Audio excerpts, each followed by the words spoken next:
여러분 안녕하세요. 삶을 향한 깨달음을 향한 삶과 삶 속의 깨달음 두 번째 시간입니다. 지난 시간에는 지금 여기의 나의 삶을 행복하기 위해서 결국은 방편적으로 나를 변화시키는 일정한 과정을 거친 이후에 비로소 내가 원하는 이상적인 삶, 자유로운 삶을 살아가는 과정을 어떻게 얘기하고 있는지 중국 유가, 중국 불가를 중심으로 해서 간략하게 살펴보았습니다. 자, 그런데 이제 오늘날 우리에게 필요한 그 삶은 그게 아니라는 거죠. 지금 오늘날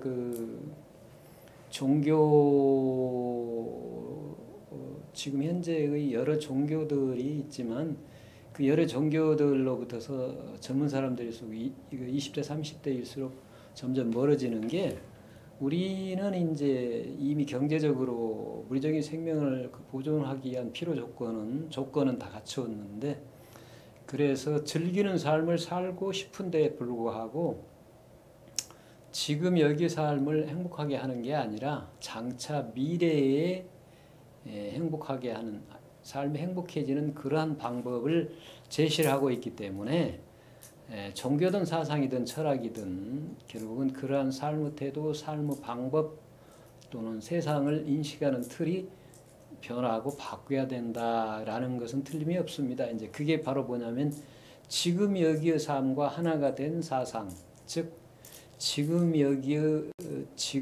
여기라는 시간과 공간, 시간적으로 지금이고 현재의 삶이 행복할 수 있는 삶의 방법, 여기서 행복할 수 있는 삶의 방법, 다른 존재로 내가 변화해서 행복한 게 아니라 지금 여기 나로 행복하는 방법, 행복하게 사는 방법, 그리고 지금의 삶의 태도를 바꾸어서 다른 삶의 태도를 나타나기보다는 지금 여기의 삶 그대로가 바로 행복한 삶인 삶의 방법.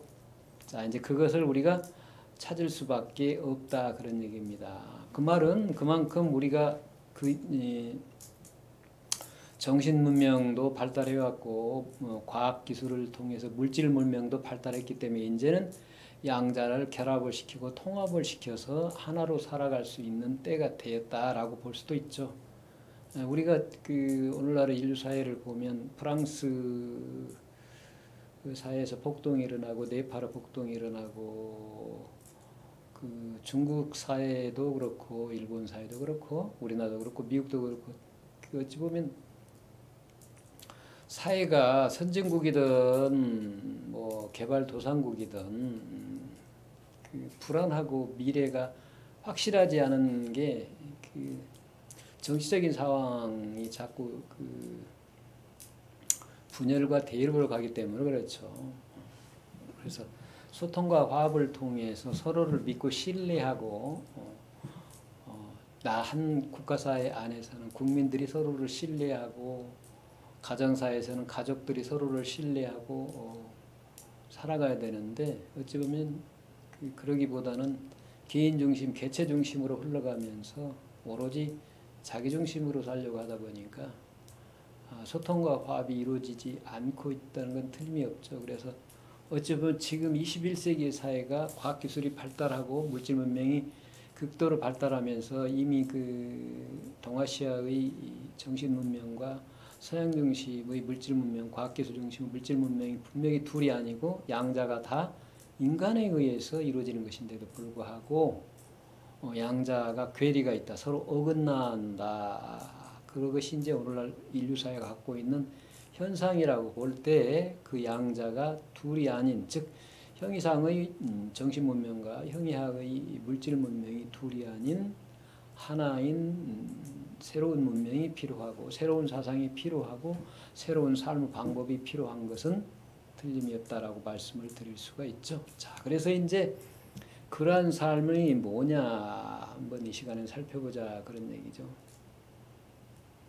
자, 그 얘기는 지금 나로 사는 삶 속에서 삶 속에서 나를 깨달아가고, 즉 삶을 통해서 그대로 나와 남이 함께 살아가는, 서로가 서로를 돕는 하와 중생 또는 도제천하의 삶을 사는 동시에 그 삶을 통해서 현상으로 서로 돕고 사는 삶으로 끝나는 게 아니라, 그러한 현상으로 나타나기 이전의 이 분별이 없는 경지를 느낌으로써 둘이 아닌 지혜를 얻는 거죠. 그러니까 나로 사는 삶 속에서 매 순간 나를 깨달아가는, 그래서 그 깨달음이 새로워지고 그 깨달음이 다시 삶 속에서 새로운 자비로 실천이 되면서 그 자비를 통해서 또다시 새로운 지혜를 얻어가는, 그래서 하와 중생과 상구보리가 동시에 이루어지면서 순환의 관계, 선순환에 대해서 지혜가 점점 깊어지고 자비도 깊어지면서 서로가 서로를 더욱더 이롭게 하는 홍익인간의 삶이 무엇이냐. 이제 그러한 삶이 바로 고조선 사상에서 제시되었고, 우리의 교육이념으로 헌법 속에 명시되어 있는, 교육이념 명시되어 있는 홍익인간의 삶이다. 자, 그러한 삶이 이제 후대의 그 한국불교, 그리고 고려시, 삼국시대와 고려시대에는 한국불교로 나타나고, 조선시대에는 한국성리학, 더 나아가서 한국유학으로 그게 발전이 되었는데, 그 19세기 말기의 한국 성리학자이면서 한국역학자였던 일부 김항에 의해서 제시된 그 정역을 살펴보면 그 정역의 내용이 이렇다는 얘기죠. 그 도학으로 얘기를 하고 있는데, 도와 학이라는 두 가지 개념을 결합을 시켜 도학의 삶을 제기를 하고 있습니다. 그 도학의 삶이 바로 나로 살아가는 삶 속에서 매 순간 나를 깨달아가는 삶입니다. 그러니까 뒤집어졌죠. 좀 바꿨습니다. 우리가 앞에서 바뀌었죠. 우리가 앞에서 그 삶을 살펴보면 어떻게 했었어요? 역방향에서 나를 깨닫는 지혜를 먼저 획득을 하고, 그 지혜를 바탕해서 자비를 실천하는 삶을 살았죠. 여기 이제 역방향이고, 역방향을 먼저 지혜를 얻은 다음에, 깨닫는 다음에 그 지혜를 바탕으로 해서 자비로 실천을 하는, 행을 하는 그러한 삶을 살았습니다. 이걸 이제 순이라고 그랬는데, 그러니까 역방향의 시작해서 순으로 돌아가는 삶인데, 여기서는 반대가 돼버렸죠. 순방향의 시작해서 역방향으로 가면서 이게 뭐예요? 동시적인 삶. 도학의 삶은 동시적인 삶입니다. 하나. 그래서 그 내용은 조양유름은 후천 성리 도요, 어금 조량은 선천 신법의 학이다, 이렇게 얘기를 해요. 그래서 도학으로 얘기하는데, 후천으로부터 선천을 향하는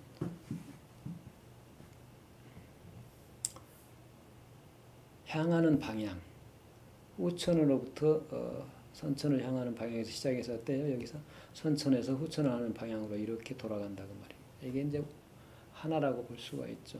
도학은 하나예요. 그러니까 그 성리라는 얘기는 내 안의 성품과 밖의 이치가 둘이 아니어서 이것이 그대로 드러나는 걸 조양유름이라고 그랬습니다. 그 양은 뭐냐면 형이상의 세계예요.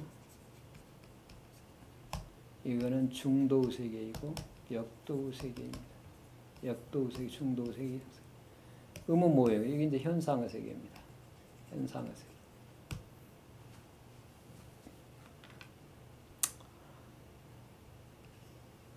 이거는 물건적인 세계라고 할 수 있죠. 그러니까 조양이라고 그랬잖아요. 조양. 그 역도를 상대하는 음을 고른다는 얘기는 그 음의 양의 상태에 역도가 역도 상태에 그대로 머물지 않고 그런 얘기입니다. 벗어나서 율음 현상의 세계를 법으로 삼아서 법받을 윤자입니다. 그러니까 현상의 세계를 현상의 연기를 해서 드러난다는 얘기는요. 현상으로 드러난다. 그러니까 양에서 음으로 드러나는 거예요. 그게 양에서 양이라는 역도가 음이라는 다양한 변화로 드러나는 걸 조양유름이라고 그랬어요. 그럼 왜 이 조양유름이라고 그랬을까요? 이게 음과 양이 나누어지면서도 음과 영이 둘이 아님을 이렇게 표현을 했죠. 이걸 이제 풀자면 그래요. 매 순간 불변의 경지, 즉 양의 경지가 어때요? 현상의 다양한 언행으로 드러난다는 얘기죠. 현상의 다양한 언행으로, 즉 마음을 거치고 역도가 마음을 거치고 몸에서 다양하고 새로운 언행으로 나타난다. 그래서 성품과 중도가 둘이 아닌 역도를 현상에서 구현하는 온심법이다. 몸을 움직이는 법이다. 언행하는 방법이다.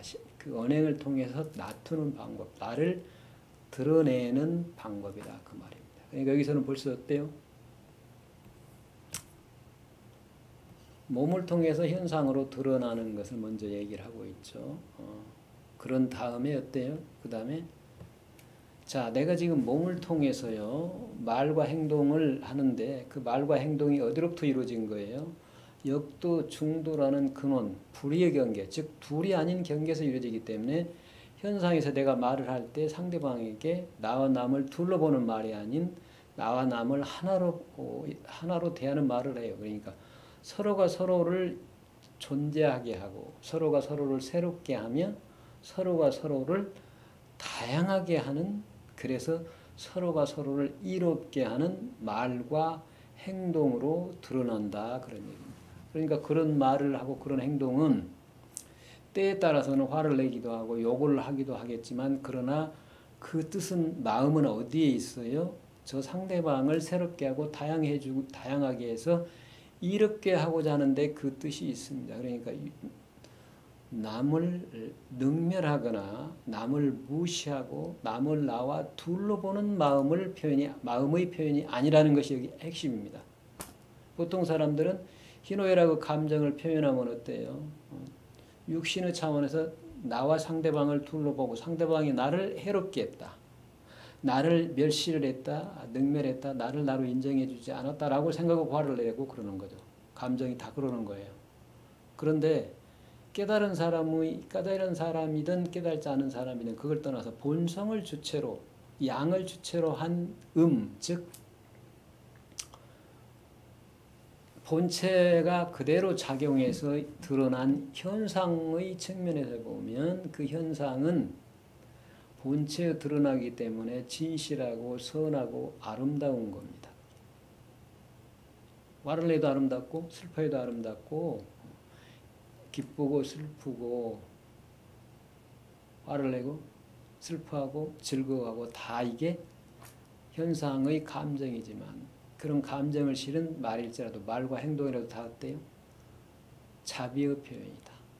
자비, 아무런 조건이 없는 사랑의 표현이다. 그런 얘기입니다. 자, 근데 이제 우리가 언행도 그렇게 하지만 그렇게 직접 실천 행동을 하고 살아가지만 동시에 뭐예요? 나타난 현상, 즉 변하는 현상, 음을 보고서 어때요? 음을 보고서 어금을 한다는 얘기예요. 그 마음이 현상에 따라가서 내가 저 사람을 위해서 뭔가를 했다라는 생각을 하지 않는 겁니다. 오히려 현상을 보고서 현상의 근원인, 즉 변화 현상의 근원인 역도로 돌아간다 그런 얘기입니다. 그걸 뭐라고 그랬어요? 좋은 양이라고 그랬습니다. 양을 받든다는 얘기가 아니라 내 마음이 현상을 보고서 현상의 근원인 본체로 돌아감으로써 뭐가 드러나요? 지혜가 자각된다. 매 순간 지혜가 솟아난다 그런 얘기죠. 그래서 이처럼 마음이 언제나 역도를 향한다는 얘기는 현상에 얽매이지 않는 용심법이다. 마음을 쓰는 방법이다 그 말입니다. 그러니까 거꾸로 돼 있죠. 지금 지혜를 얻고서 자비를 행하는 게 아니라 자비를 행하면서 동시에 어때요? 용심법, 어금존양의 용심법을 통해서 뭐를 해요? 배운다는 얘기는 사실은 뭐 한다는 얘기가 똑같죠. 지혜를 얻는다. 나를 키운다. 지혜를 얻는다. 지혜로서 내가 점점 또다시 한 단계 업그레이드 된다. 그러니까 나와 남이 동시에 업그레이드 되는 거죠. 그러니까 왜냐하면 이 지혜가 다시 어때요? 다음 순간에 또 자비로 나타나거든. 새로운 자비가 새로운 지혜가 새로운 자비로 나타난다. 그런 얘기죠. 이 지혜와 자비는 본래 둘이 아니에요. 그래서 자비는 이 분합의 특징입니다. 분합. 지혜에 의해서 분합이 되고요. 나눠지고 합해지는 거고. 사실은 나눠지는 작용을 잘하죠. 자비는 거꾸로 합한 행동을 해요. 그럼으로써 이제 이 지혜와 자비가 합해지면 분합이 뭐가 되죠? 생성이 됩니다. 생성. 새로운 삶, 새로운 우주, 새로운 나와 남, 새로운 우주, 새로운 국가, 새로운 인류, 새로운 우주를 생성하는 생성으로 나타난다. 그래서 그게 생성적인 삶이에요. 그러죠. 생성적인 삶.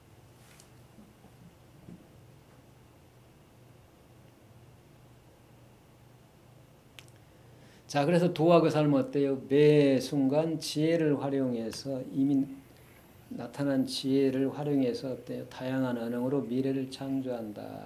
그래서 그리고 자비를 활용해서 이제 자비를 거꾸로 가는 거죠. 자비를 활용해서 이렇게 올라가니까 여기서 자비를 활용해서 여기서 새로운 자비가 되면 또 자비를 활용해서 또 지혜를 새롭게 하고 그 지혜에서 새로운 자비가 나타나고 계속 선순환이 된다 그런 얘기죠. 그래서 매 순간 지혜를 활용해서 다양한 언행으로 미래를 창조하고 분합을 창조하고 자비를 활용해서 새로운 마음작용에서 과거를 갈무리하는 이렇게 보면 과거를 갈무리하는 것인 동시에 미래를 새롭게 하는 거고 이렇게 동시에 이제 하나죠. 하나입니다. 하나. 그래서 영원한 생성적인 삶인 동시에 영원한 현재적인 현재라는 게 나타나 있음이 아니라 끊임없이 새롭게 나툼입니다. 그게 그래서 생성의 삶이에요. 영원한 생성적인 삶이자 영원한 현재적인 삶이다. 이렇게 말씀을 드렸습니다. 이게 이제 대략적으로 얘기를 했지만 제가 정역을 강의를 하거나 주역을 강의를 하거나 무엇을 강의를 하든 모두가 다 이러한 도학적인 삶을 바탕으로 해서 이런 말씀을 드립니다. 그래서 이제 이걸 과학에서 얘기하는 현대적인 개념으로 얘기하면 생성적 패러다임이라고 볼 수 있습니다. 생성적 패러다임.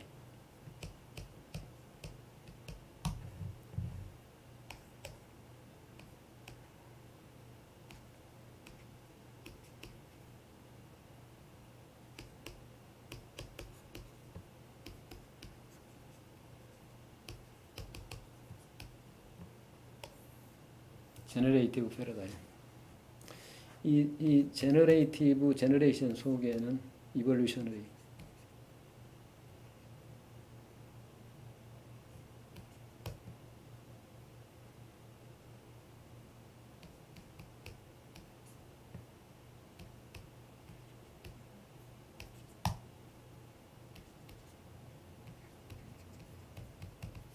크리에이티브 패러다임 또는 이볼루셔너리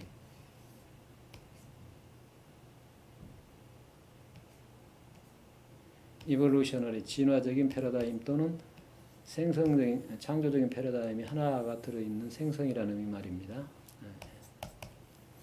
그래서 이제 제너레이티브 패러다임이라고 제너레이티브 패러다임이라고 이제 서양 과학적인 개념을 활용을 해서 말씀을 드리는데 제너레이티브가 계속 매 순간 생성적이다 그런 얘기거든요. 이 도학적인 삶 이게 이제 19세기 말의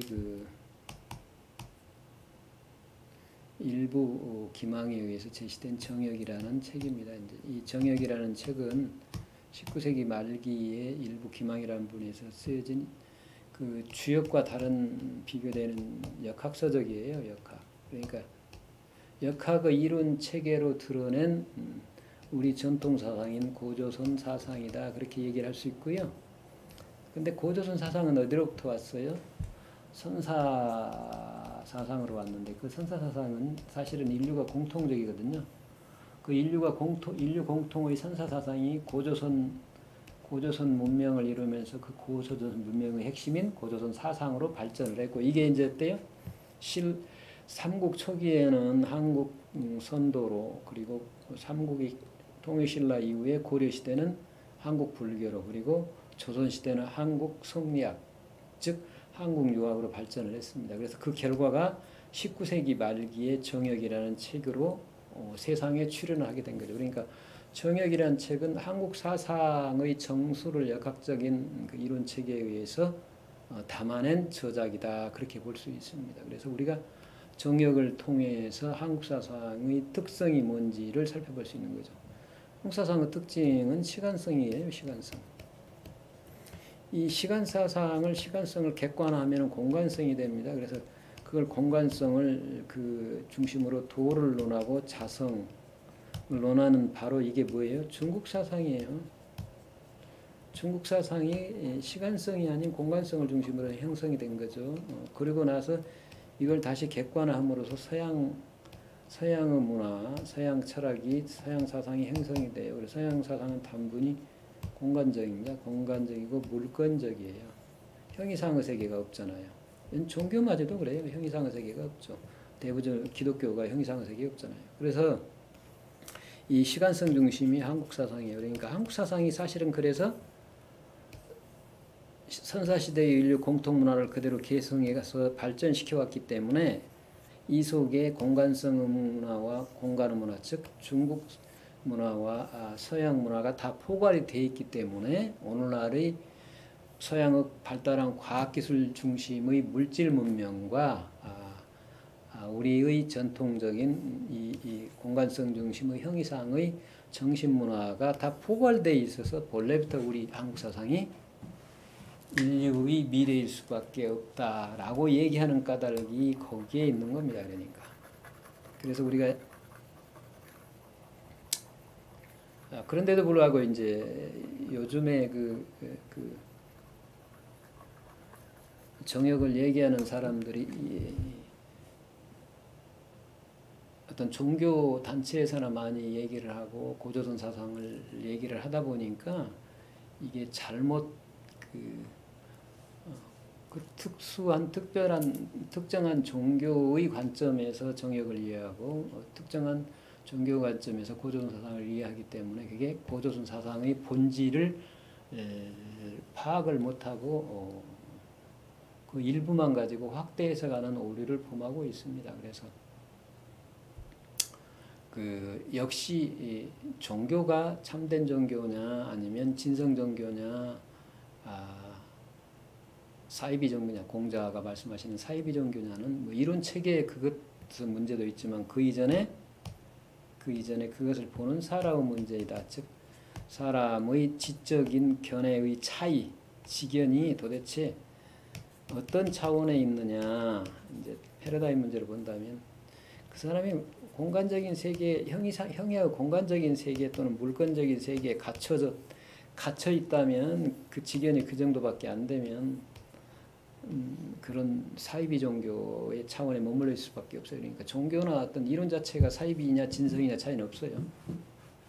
그걸 신앙하는 사람들의 수준이 어느 수준이냐 문제고 그 교주가 끌고 가는 차원이 어느 차원이냐 그게 문제입니다. 이제 이게 형이상의 본성의 세계로 가면 종교가 사라져요. 종교 존재할 수가 없습니다. 온 우주가 둘이 다 하나다는 분별이 없기 때문에요. 신과 물건, 거기에 자연이라는 구분이 없거든요. 형이상의 세계는. 그 본성의 세계에 자성의 세계에 가면 그런 게 없어요. 그러니까 종교라는 어떤 이론책이나 이런 것들이 신앙의 대상이나 신앙의 주체가 존재할 수가 없습니다. 그래서 형이상의 세계만 가도 이게 없어요. 종교라는 게. 종교 세계가 전혀 없습니다. 그러니까 사실은 이걸 모르기 때문에 다시 말하면 형이상적인 메타피지컬 패러다임에서만 봐도 종교 세계가 없어요. 그 종교에 빠지지가 않습니다. 그러니까 어찌 보면 우리가 현대인들의 의식이 높아지다 보니까 형이상적인 패러다임의 경계는 깨달음은 얻지는 못했을지라도 그 수많은 말을 듣잖아요. 지식을 정보를 듣기 때문에 그 신과 나를 둘러보고 천국과 지옥이나 정토나 예토라는 걸 지금 여기의 삶과 세계가 둘러보는 그러한 그 형이하적인 이게 형이하적인 패러다임인데요. 피지컬 패러다임이에요. 그러니까 형이하적인 패러다임이 형이하적인 지견에 의해서 보는 그런 태도를 가지고는 이해할 수가 없습니다. 이 세계를. 여기가 안 보이거든요. 그러니까 앞으로 이제 형이상적인 패러다임에 의해서 깨달음을 공부만 해도 내가 누구인가만 파악을 해도 종교는 사라집니다. 우리가 지금 알고 있는 종교는 더 이상 존재할 수가 없어요. 가치가 없습니다. 존재할 필요가 없습니다. 내가 신임을 알죠. 온 우주가 하나인, 그래서 나와 남을 구분할 수 없는, 분별할 수 없는 세계를 신이라고 그래요. 주역에서 음양불측지 신이라고 그러거든요. 이제 그걸 또 상제라고 얘기하고 그래요. 그러니까 전부 뭐 화화홍이니 화무홍이니 주역에서 얘기하는, 정역에서 얘기하는 존재들이 사실은 나 개체의 본성과 우주 본성이 둘이 아닌 경계를 그렇게 얘기해요. 그 경계가 끊임없이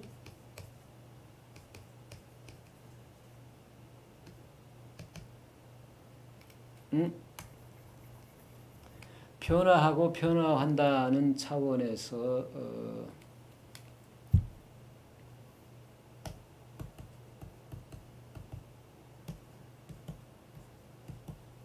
화화옹, 그 다음에는 화무옹, 이렇게 표현합니다. 화무옹, 화화옹. 이게 새로운 개념인데 그걸 이제 역도라고도 안 해요. 역도. 역도라 그러면 또 이게 역도라는 실체가 있을까 봐서 그래서 화무옹이다, 화화옹이다, 화무상제다, 뭐 상제다라고 그 화무상제라고 얘기를 하는데 상제라는 말도 꼭 화무상제와 함께 써요. 화무. 화에서 무가 되는 상제다 이렇게 표현을 합니다. 상제라는 실체를 얘기하는 게 절대로 아니에요. 그래서 신이라는 어떤 시공 속에 존재하는 실체적인 건 없습니다. 오해를 대부분 하는데, 그래서 이제 형이상의 본성의 세계를 깨달으면, 자성을 깨달으면 절대로 종교나 사상의 세계가 완전히 뒤집어져요. 어떤 개념지어서 이름 지을 수 있고 이론으로 제시할 수 있는 사상, 철학, 종교 다 무너집니다. 쓸데가 없습니다. 필요가 없거든요. 그런 경계는 없기 때문에. 이제 방편적으로 그런 얘기를 할 뿐인데, 그러면 우리 선현들이 그럼 왜 그런 말씀을 했느냐. 그래서 방편적이잖아요. 방편적으로 그런 세계를 드러내기 위해서 쓴 게 이제 경전이라는 또 하나의 실체가 돼버린 거죠. 자, 근데 이걸 넘어서면 어때요, 이제? 아까 얘기했던 그 화무홍이다, 뭐 화화홍이다 그럴 때,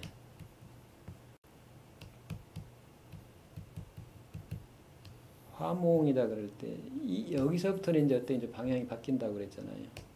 이 화무홍은 끊임없이 자기를 현상으로 드러냅니다. 물건으로 드러내는 동시에 그 나타난 물건은 다시 본래 자리로 돌아가기 때문에 나타나도 나타남이 없고, 그렇다고 해서 소멸된다고 해서 영원히 없어지는 게 아니에요. 여기에 이제 관점이 뭘로 바뀌어요? 그러니까 시간의 관점, 그 이전에는 시간, 사건의 관점으로 바뀌는 거죠. 그 이제는 물건, 공간의 관점에서 형이상화를 논했다면 이게 사건, 시간의 관점에서 시간이 아니라 시간의 관점에서 근원인 화무홍, 화무상제, 화화홍을 논하게 되는 거죠.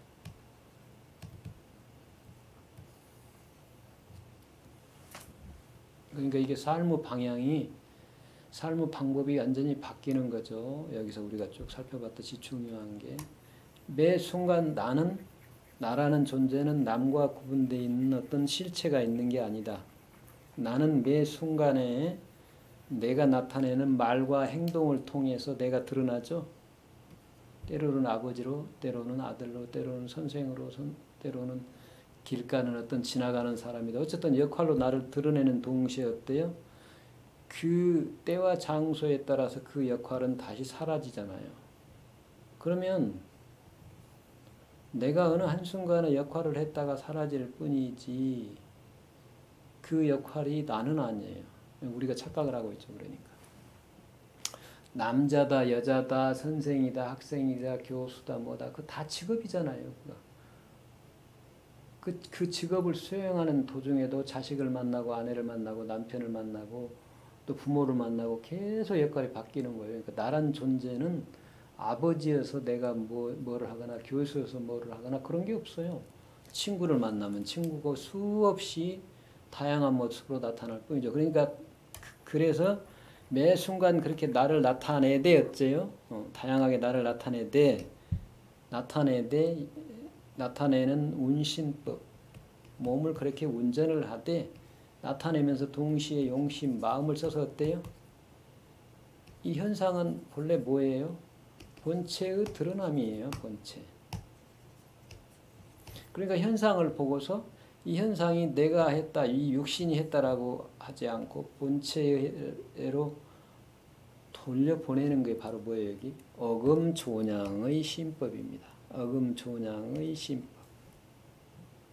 그러니까 이게 뒤바뀌었죠. 후천이 선천이면서 선천이 후천되고 이렇게 바뀌었어요. 근데 주역은 거꾸로 선천에서 후천으로 가는 거죠. 이런 차이가 있습니다. 이게 중국 삶의 특징이에요. 중국적인 삶이 선천에서 후천으로 가지만 한국적인 삶은 후천에서 선천으로 간다. 그래서 선천과 후천이 둘이 아닌 영원한 현재적인 삶이다. 이게 영원한 현재적인 영원한 생성적인 삶이라고 이게 세계관이고 세계 자체가 생성의 세계예요. 그리고 영원한 현재적 시간관이에요. 시간관. 시간은 영원한 현재밖에 없다. 그러니까 물리적인 과거, 현재, 미래는 따로 없다. 그런 얘기입니다. 우리가 그냥 방편상으로 물건적인 과거, 현재, 미래는 영원한 현재를 다시 어때요? 나눈 거예요. 세 가지로. 그래서 미래다, 현재다, 과거다라고 그 표현할 뿐이죠. 그리고 과거와 현재, 미래를 또다시 또 어떻게 얘기를 해요? 그거를 과거, 현재, 미래를 셋을 또다시 어떻게 미래는 하늘이고 현재는 사람이고 과거는 땅이다. 그래서 물건적인 세계로 천지인의 삼재의 세계로 나타냅니다. 이것이 소위 말하는 형이학적인 패러다임에 의한 세계입니다. 그러니까 생성적 패러다임에 의한 세계가 메타피지컬 패러다임, 형이상적인 패러다임에 의해서 형이상적인 세계로 나타나고 피지컬 패러다임에 의해서 현상의 세계, 공간적인 세계, 물건의 세계로 나타난다. 우리가 이렇게 얘기를 할 수가 있겠습니다. 자, 그러면 이제 이러한 삶들이 그 조선시대의 그 기밀부라는 한 사람에 의해서 주장되진 삶일 뿐이냐, 그렇지는 않다는 얘기죠. 자, 이제 용신법을 중심으로 해서 아까 앞에서 생각해 보았던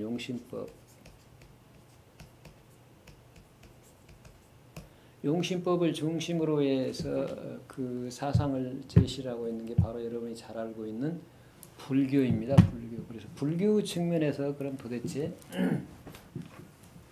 어떻게 그 한국 불교 특성이 무엇인지 도학적인 삶이 용신법을 통해서는 한국 불교에서는 어떻게 나타나고 있는지 간단하게 한번 살펴보겠습니다. 우선 그 원효를 중심으로 해서 살펴보도록 할게요. 우리가 원효 스님은 외국에 유학을 가지는 않았죠. 당나라 당시 그 문화가 불교 문화가 융성했던 곳이 가까운데 이제 당나라가 있었는데 그 당나라의 유학을 가려다가 그만둔 게 하나의 뭐였어요? 여러분들이 잘 아는 그 해골바가지 물을 마셨다. 이제 그렇게 얘기를 하죠. 해골바가지 물을 마시고서 각성을 했다 그런 얘기죠. 그러니까 이제 밀항을 하기 위해서 그 갖지 않겠어요. 항구로 배를 탈 수 있는 항구로 큰 항구로 저 경주로부터 지금의 그 평택항이나 병난도항이면 지명이 그 정확하게 현대 지금 어디쯤인가는 기억이 안 나는데 서해안 아마 그 정도일 거예요. 서해안에 뭐 거기 서해안 쪽이니까. 근데 이제 거기에 그 배를 타고 가려고 그쪽으로 올라오다가 어느 곳에선가 잠을 잤다는 얘기죠. 이제 잠을 자면서 잠을 자는데 비가 그 많이 오니까 비를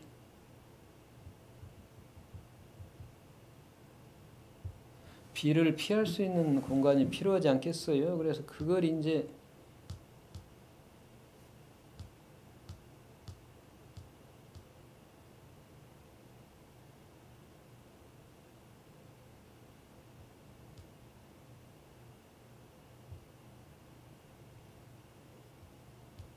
아, 병난도는 거기가 아니네요. 경기도 개풍군이네요. 경기도 개풍군 서면의 예성강 하류에 있는 하항이다 그랬네요. 예. 그러니까 경기도 황해도 경계를 따라 흘러 황해로 들어가는 곳이라고 그러네. 어쨌든요.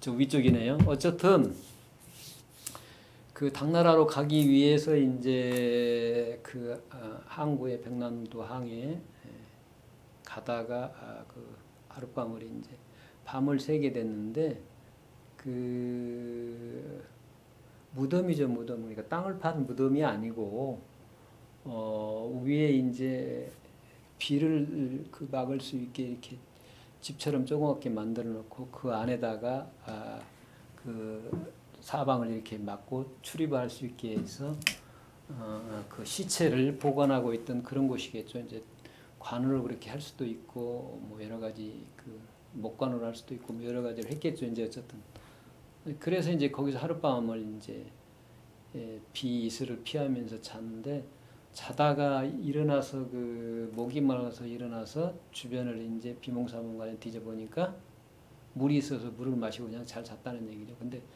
새벽에 일어나서 보니까 사람들 우리도 그러잖아요. 왜 저기 이제 목마르면 물을 마시기도 하고 방을 이렇게 아래를 그 따뜻하게 하기 위해서 불을 떼놓고 자면은 공기가 건조해지니까 운명에다가 물을 이렇게 떠놓고 자잖아요. 그러니까 그걸 먹는데 어쨌든 이제 자리끼라고 그래 얘기를 하죠. 그래서 그것인 줄 알고 마셨는데 새벽에 일어나서 보니까 해골바가지에 그 들어있던 물이더라. 그래서 자기도 모르게 몸에서 반사적으로 토했다는 얘기죠. 그 순간에 이제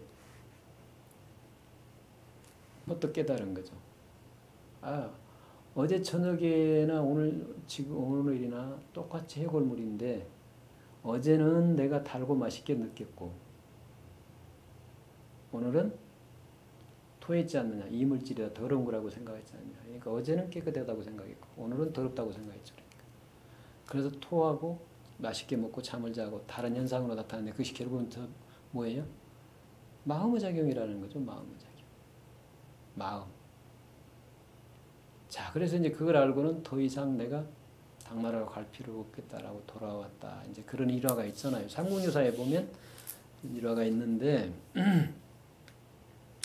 그런 유사한 일들은 많이 경험을 하게 되잖아요. 저도 이제 군 생활을 할 때 그 이동 막걸리가 있는 경기도 포천 그쪽으로 가서 그 공수훈련을 할 때가 있었어요. 그러니까 공수훈련을 하면 한 2주 정도 하는데 굉장히 힘들거든요. 그 하네스라는 예비낙하산을 차고 보조낙하산을 차고서 산악구보를 시켜야 한 11km 뭐 시키면 단체로 시키면 이제 굉장히 힘들죠. 근데 이제 대부분이 그 언제 하냐면 7월, 8월에 해요. 농사 짓던데. 그럼 그때 막 농약을 하고 그러잖아요. 주변에 논이 있는데 그 훈련장 주변에 산악구보를 하고 넘어가면 이제 논이 있는데 논이 있고 그 중간중간에 그 뇌가 있어요. 그래서 그 뇌물도 그냥 사람이 수백 명이 거기 들어가지고 막 마십니다. 수백 명, 그러니까 수백 명이 들어가 버리니까 뒤에 오다 보니까 목은 타는데 마실 물이 없어요. 또랑에 가서 그냥 뭐 그대로 그냥 옷 입고 그대로 그 군화 신고 그대로 뛰어 들어가서 마시니까 그러니까 논에 있는 물을 이제 저는 바로 마셨죠. 하도 목이 타니까 아무 생각 없이 논에 있는 물을 손으로 떠서 마셨는데 보니까는 어때요? 이제 마시고 나니까 냄새가 나는데 앞에서 농약을 하고 있어요. 농약을 뿌리고 있어요. 그러니까 정상적이란 그런 물 안 마시죠. 탈이 났을지도 모르죠. 근데 뭐 그런 생각도 없었죠. 그리고 또 집합이니까 바로 뛰어가니까 아무 탈이 없어요. 그러니까 그 평상시라면 난리가 났겠죠. 병원에 가고 그랬었겠죠. 저 앞에서 농약을 뿌리는데 그래서 농약 냄새가 나는데도 아무 생각 없이 그냥 마시고 그냥 뛰어갔으니까. 그래서 뭐 그런 애들이 많잖아요. 그건 뭐 아무것도 아니고. 어쨌든 이제 그 원효대사에 관한 일화들은 우리가 알려져 있는 말들이나 이게 주변에서 듣는 말들이 굉장히 많은데 뭐 그분의 연구 업적이나 그런 것에 대해서는 일일이 뭐 소개하거나 그럴 필요는 없을 것 같고요. 너무 많고 그분의 쓴 책도 많고 그 불교 사상에 대해서는 온통 다 그 당시에 중간학과 유시가 그 전부랄까요. 소승 대승 특히 대승불교 중간학과 유시가 대승불교니까 대승 소승 대승불교는 물론요 소승까지 근본불교까지 전체의 내용들을 아주 체계적으로 정리를 해서 이목요연하게 해통시킨 해통의 달인이다 뭐 그런 얘기를 많이 하죠. 그래서 화쟁국사라고 얘기를 하잖아요. 고려 당시에도 화쟁국사라고 그래서 그 불교의 다양한 주종들 서로 양립할 수 없는 모순 관계를 이루는 그 내용들에 대해서 모순 관계를 이루는 주장들 특히 중간과 유식은 성립할 수 없는 모순 관계의 주장이거든요. 이게 그러니까 중간은 끝까지 그 부정을 해요. 그리고 유식은 긍정적인 입장이고 그러니까 긍정과 부정이 동시에 오를 수는 없잖아요. 중간의 특징은 이제 부정하는 거냐 모든 걸 부정하다 보니까 부정하는 자기 자신도 부정을 하게 되죠. 그래서 허무에 빠지기가 쉬워요. 그래서 이제 중간학파들한테 그럼 뭐냐 네 주장은 그러면 공을 주장하는 네 주장은 공한 거냐 공하지 않느냐라고 얘기를 해요. 공한 거라고 얘기해야 당연한 거죠. 자, 그럼 어쩌자는 거냐? 어쩌자는 거냐? 주장은요. 그러니까 이 양파 껍질을 갖다 그런 얘기입니다. 양파 껍질을 같이 이것도 부정하고 저것도 부정하고 부정하다 보면 부정을 하는 나까지도 부정이 되어버린다 그런 얘기죠. 반대로 긍정을 하면 어때요? 이파 설립자와 깰파자 이파로 얘기를 하는데 그 반대로 긍정만 해버리면 어때요? 긍정만 하면 세워서 정리가 안 되잖아요. 이게. 뭐를 얘기하고자 하는지부터가 모호해지기 시작하죠. 그러니까 긍정과 부정이라는 건 언제나 상대적이에요. 그래서 대긍정의 관점에 된다. 부정과 긍정의 차원을 넘어선 대긍정의 관점에서 봐야 된다. 그래서 이제 그 문제가 불교뿐만 아니고 인류 학문사에서 긍정과 부정의 문제. 긍정과 부정은 긍정이 유라면 부정이 무라고 본다면 이 유무가 대립하기 때문에 동시에 이루어질 수는 없잖아요. 그 서양의 대표적인 아리스토텔레스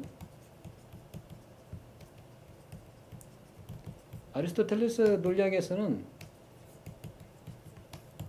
이게 유와 무가 동시에 성립할 수가 없어요. 유 아니면 무이지 유임에서 무일 수는 없어요. 그런데 중간 논리학이라고 하면 뭐예요? 이게 깨져버리잖아요. 유, 무, 유이무, 비유의 비무 그래요. 비유의 비무. 유도 아니면서 무도 아닌 거. 이걸 넘어서도 얘기를 해요. 그래서 이 유와 무를 나누어서 보는 이분법적인 사고로는 결국은 어떤 주장도 수학이 무너진 게 바로 이것 때문에 무너진 거예요. 논리학이 무너지고 그러는 게. 어떤 주장도 이런 유와 무라는 이분법적인 사회의 바탕을 두고 제기되는 어떤 주장도 다른 주장과 양립이 불가능하기 때문에 항상 그 역설이 생기는 거죠. 그러니까 그걸 자기 자신한테 주장을 하는 자기 자신한테 되돌리면 어때요? 주장이 성립이 안 되거든요. 그러니까 선사들이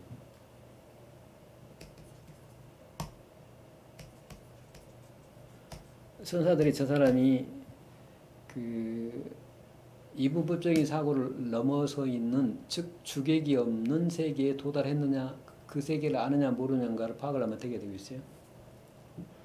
부처가 뭡니까? 라고 불법이 뭡니까? 라고 물어보면 뭐라고 그래요 그러면? 불법이 뭡니까? 라고 물어보는 사람은 어때요?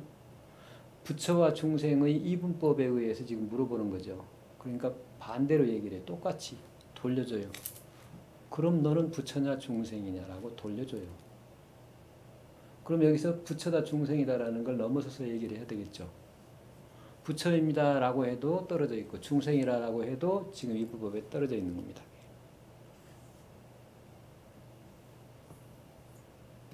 그러니까 돌려주는 거죠. 그럼 너는 뭐지? 그럼 넌 뭐냐? 부처냐 중생이냐고 물어보지 않아요. 그럼 넌 뭐지? 넌 뭐야? 그럼 부처 중생 하나에 떨어져서 얘기를 하면 이게 아직은 못 벗어난 거죠. 이렇게 얘기를 해요. 그러니까 공을 주장하는 너는 너 주장 어떠냐? 공이죠 당연히. 그러면 너는 주장할 게 아무것도 없네. 네 주장은 말이 안 되는 거야. 이런 데 빠져버린 거죠. 그게 이제 그 원효도 얘기했던 거죠. 깨고 양파 껍질 같아서 허무에 빠진다. 반대로 긍정하고 모든 주장을 세우기만 해버리면 어떠냐. 유시각처럼 그러면 여전히 뭘 주장하는지를 모르게 된다. 계속 세우기만 하니까. 차별성이 부각이 안 되잖아요. 이제 이런 식으로 얘기를 하면서 이 양자를 해통을 시켜놓은 게 바로 원효의 특징인데, 그럼 해통은 어디서 이루어져요, 여러분? 주장과 주장의 해통은 절대 이루어지지 않습니다. 주장과 주장은 이 주장과 주장을 해통시키기 위한 새로운 주장을 내세우면 이 주장과 이 주장을 해통시키기 위해 끊임없이 새로운 주장을 제기가 돼요. 본래 주장, 이론 체계는 다 그런 거예요. 그럼 해통은 어디에서 이루어져요? 자, 이 주장과 주장을 사용하는 마음 이전의 성품에서 이루어져요. 그러니까 성품을 주체로 했더만이 해통이 이루어지는 것이에요. 그러니까 모순의 관계도 실제로는 주장과 주장 사이에는 모순이 있어요, 없어요? 없습니다. 주장은 그냥 주장이 있을 뿐이에요. 서로 다른 주장이 있습니다. 이 다른 주장을 모순 관계로 여기는 것은 어때요? 이분법적인 사고예요. 즉 의식에 의한 겁니다. 그러니까 의식의 차원을 넘어서면 이 문제는 본래 없음을 알게 된다. 그런 얘기입니다. 그렇게 회통을 시키는 거예요. 그래서 화정이라는 게 그런 거죠. 그러니까.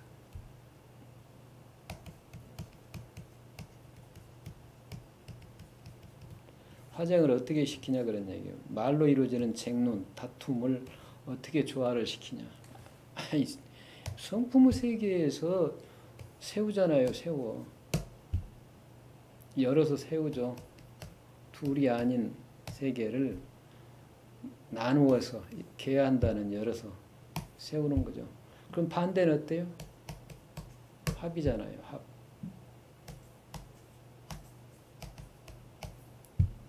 입하. 깨서 합해버리고 열어서 세우고. 그러니까 개합과 입하로 설명하잖아요. 해통의 논리가. 그렇죠? 네. 그러니까 무슨 얘기냐면 지금 이 주장이 뭐하고 똑같아요?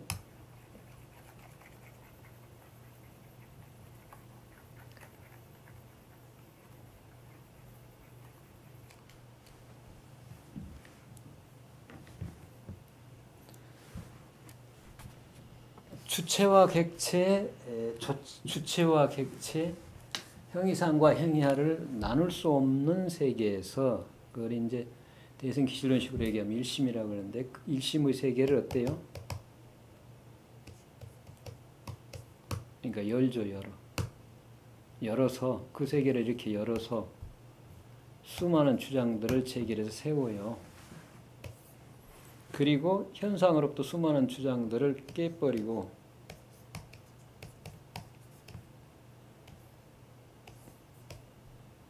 합하죠, 해피.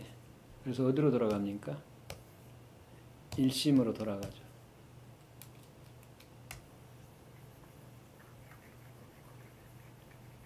자, 개합하는 건 뭐예요? 개합하는 거. 여기서 일심으로 돌아간다 그 말입니다. 그래서 이쪽으로 이제 일심 가운데 여기를 진여라고 표현하죠.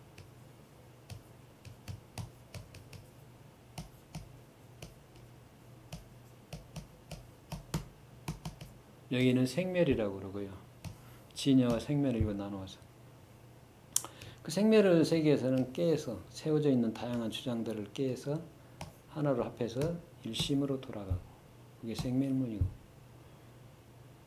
다시 이 일심을 이거는 이제 작용이죠. 개합작용하는 거 마음에 의한 작용이죠.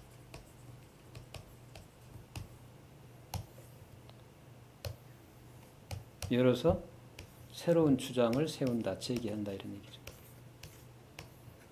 결국은 이게 일심에서 화정이 되는 거예요. 그러니까 모든 건 결국은 마음의 문제라는 얘기입니다. 마음으로 규결을 시키는 거죠. 마음으로. 마음을 다시 이제 이게 체와 여기 작용과 여기 현상으로 나누어서 체용상으로 나누어서 이렇게 설명을 하거든요. 예. 자 이제 이걸 이러한 구조를 그 대승기신론에서 얘기하는 이런 구조를 가지고서 금강산매경론이라는 금강경에 대해서 해설을 가한 그 원효대사의 론을 보면 금강산매경을 이해하는 여러 가지 그 관점들 방법을 제시를 해왔는데 그 가운데 하나가 바로 이 그 쌍연귀기예요. 금강산매경의 내용이 쭉 6편이 전개가 되는데 본문이 그 6편이 전개되는 과정을 이렇게 6편을 둘씩 나눠 가지고 정본기행과 견상기본과 쌍연기기의 셋으로 나눠놨죠. 그러니까 정본기행으로 그래서 견상기본으로부터 정본기행을 거쳐서 쌍연기기로 여기서부터 여기로 세 번째로 이렇게 이르는 과정으로 설명해놨어요. 뭐를? 금강산매경을요. 근데 우리가 아까 얘기했던 개합의 논리로 본다면 원효서에서 하는 정본기행을 먼저 여기와는 달리 정본기행을 논하고 견상기본을 논함으로써 이 양자가 둘이 아닌 쌍연기기를 제시하고 있다. 이제 우리가 이렇게 볼 수 있는 거죠. 동시적으로. 그래서 그 금강산매경을 보는 새로운 논이 바로 원효의 쌍연귀기론이다. 이제 이렇게 볼 수 있다는 거죠. 자, 그걸 그렇게 우리가 이해할 수 있는 근거는 금강산매경을 순서를 이제 이렇게 견상기본부터 정본기행으로 그리고 쌍연기기로 가고 그런 걸 설명을 하면서 그 부분에서 이제 그 시각과 본각, 불과의 관계를 논을 해요. 그래서 그런 과정을 보면 시각으로부터 그 일각으로 가는 경우야. 불각을 바탕으로 해서 출발을 해서 불각이기 때문에 시각을 통해서 본각을 함으로써 일각을 하는 경우가 두 가지로 나누어서 나누는데 사실은 이 두 가지가 쌍연귀교 관점에서 보면 둘이 아니다 이거죠. 그렇게 본다면 이게 정본기행과 견상기본을 중심으로 해서 이 도화구 관점과 같은 방향에서 우리가 이해를 할 수 있을 것이다 그런 얘기죠. 그래서 그렇게 한번 우리가 이해를 해보자 그런 얘기입니다. 자,